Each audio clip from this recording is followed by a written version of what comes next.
Salut les geeks, j'attendais avec impatience de pouvoir visiter le studio Ghibli et c'était enfin une chose faite. Autant vous prévenir tout de suite, il est interdit de filmer à l'intérieur du musée, donc prendre des photos ou filmer, et donc je n'ai rien à vous montrer. Quasiment rien. Allez, suivez le guide.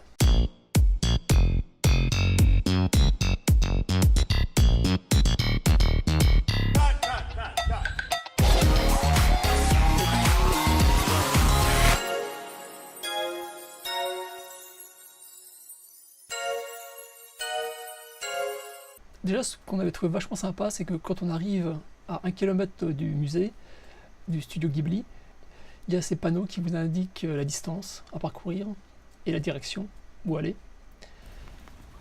Il pleuvait à torrent quand on a été visiter en octobre le musée, ce qui explique tous les parapluies. Mais c'est quand même très coloré, c'est dans un parc. Ça fait partie, c'est le début du parc, mais il y a plein d'autres choses à visiter à l'intérieur. Il y a énormément d'étrangers, donc chinois, coréens et des occidentaux, quelques occidentaux, des américains pour la plupart.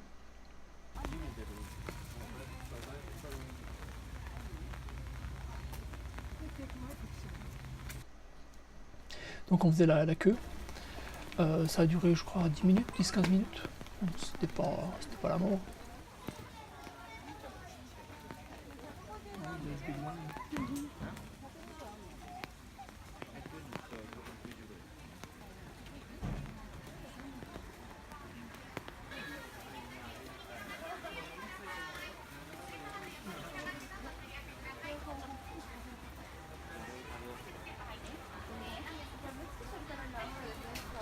Et puis, donc, lorsqu'on arrive vraiment à l'entrée du studio, il y a une charmante dame qui dit éteignez vos téléphones portables, éteignez vos caméras, pas le droit de filmer.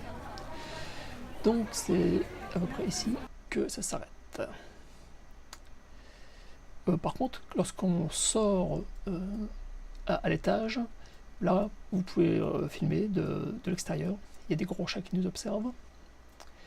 Et puis, bon, malheureusement, parce que donc il pleuvait, il y avait des chapiteaux pour protéger les gens. Vous ne pouvez pas voir, mais il y avait un restaurant.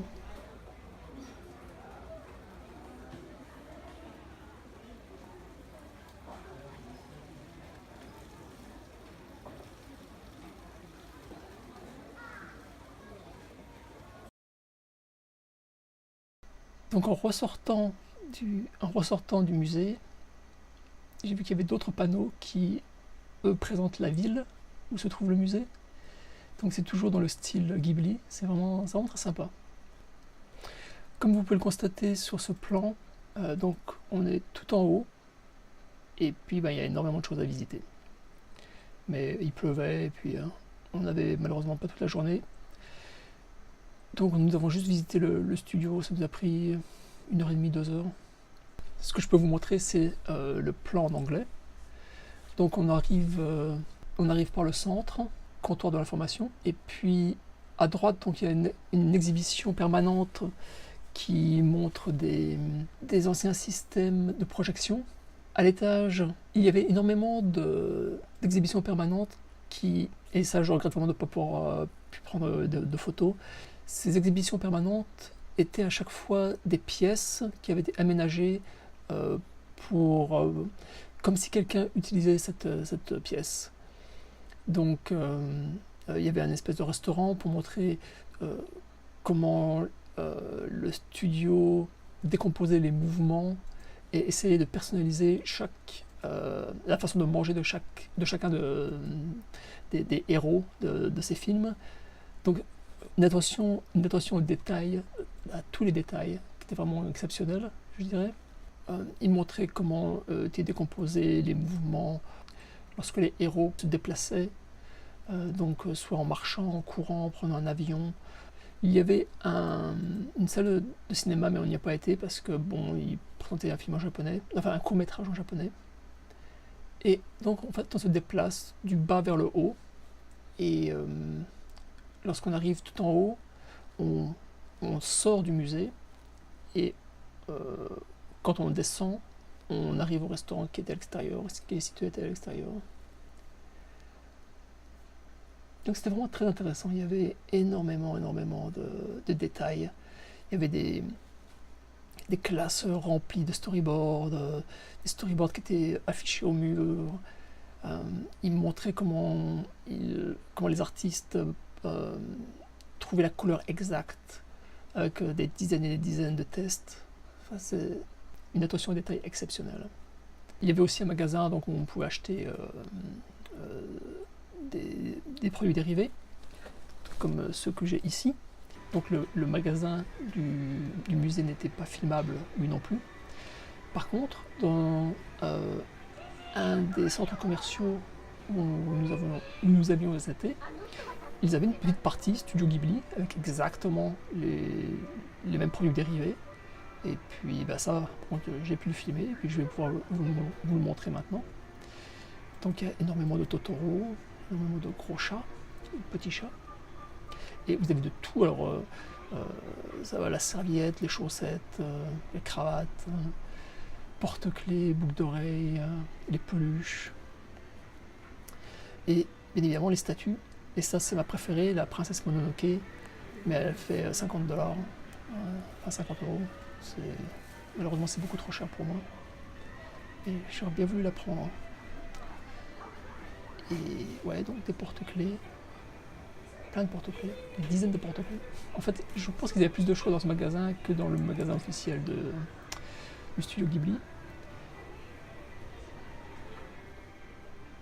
Et comme vous pouvez le voir, ça prenait les 4 coins d'un pilier. C'était vraiment très sympa. Vous pouviez aussi acheter vos couverts aux couleurs du studio, enfin, aux couleurs des personnages du studio. Les gamelles, les sacs.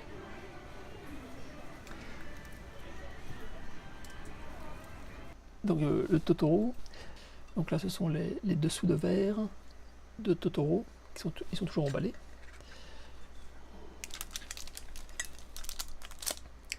Donc il y en a, je sais pas, 20, 30. Ça, ce n'est pas comme G, des rubriques de G, m'avait une petite crotte avec des yeux, mais c'est un yokai. Un yokai, c'est un démon, un petit démon, tout doux. Un gros Totoro, tout doux aussi.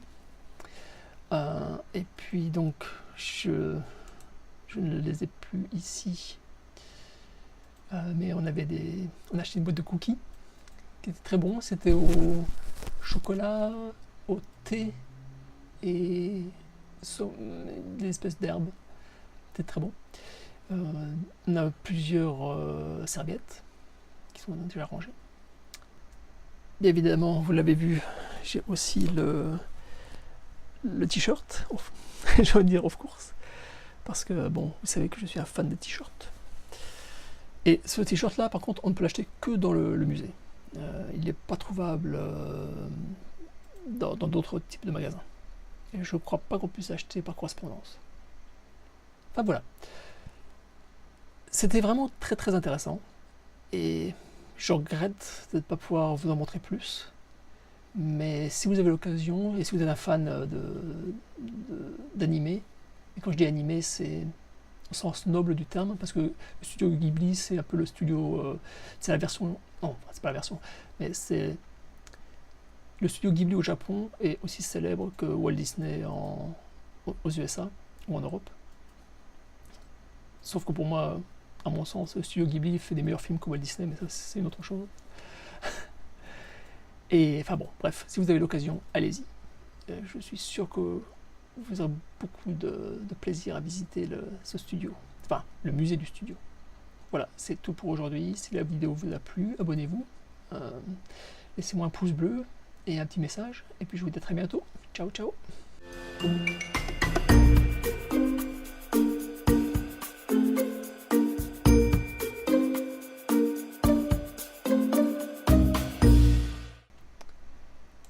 Bon, allez, vous l'avez bien compris, j'ai quand même sorti mon appareil photo, enfin mon iPhone. Par contre, j'ai pris uniquement ce que vous voyez là. C'était à l'intérieur, c'était au 2e étage, et en filmant vers le bas,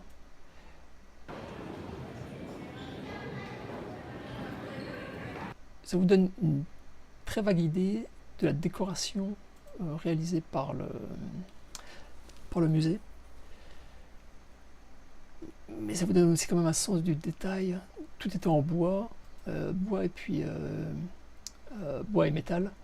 Donc ça a un côté très steampunk. Et c'est un ascenseur qui avait à gauche et un qu'on voit au fond à droite.